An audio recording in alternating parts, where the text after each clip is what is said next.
Nous approchons la Semaine sainte. Que devons-nous faire afin d'éviter le péché?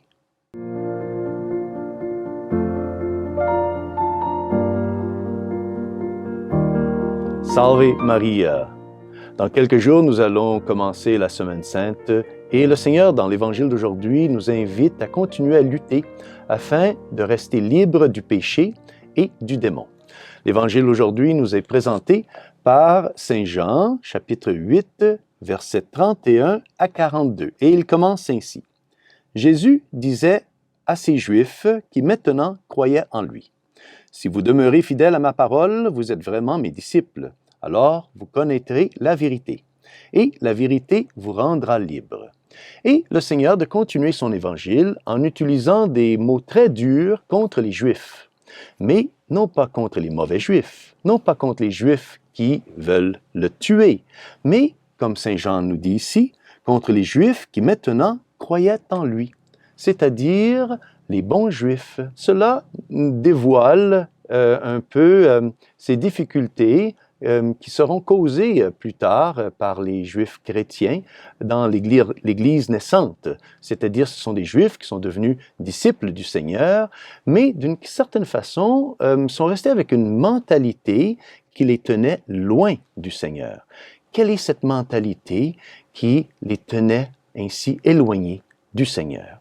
Eh bien, aujourd'hui, dans l'Évangile, nous pouvons en trouver trois aspects de cette mauvaise mentalité.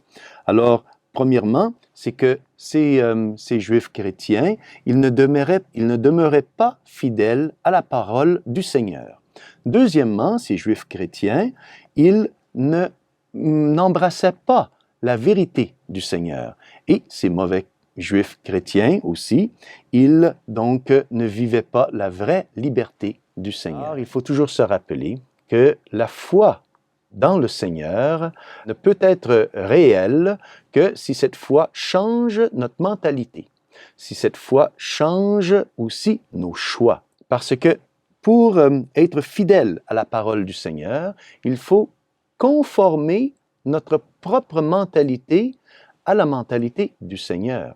Cela nous rappelle, enfin, un autre passage biblique de l'Évangile de Saint Matthieu, en fait, lorsque nous entendons le Seigneur dire « Ce ne sont pas ceux qui disent « Seigneur, Seigneur » qui entreront dans le royaume des cieux, mais ce sont ceux qui feront la volonté de mon Père qui est aux cieux. » Donc, le Seigneur de continuer et de dire « Et vous êtes vraiment mes disciples ». Être vraiment des disciples, ça veut dire, il insinue ici qu'il y a donc des vrais disciples et il y a des faux disciples. Un vrai disciple, c'est quelqu'un qui se conforme à la mentalité du Seigneur et qui vit une vie intègre dans les pas du Seigneur. Un faux disciple, eh bien, c'est quelqu'un qui vit une double vie. Et pourquoi? Parce que, malheureusement, la tentation est toujours là.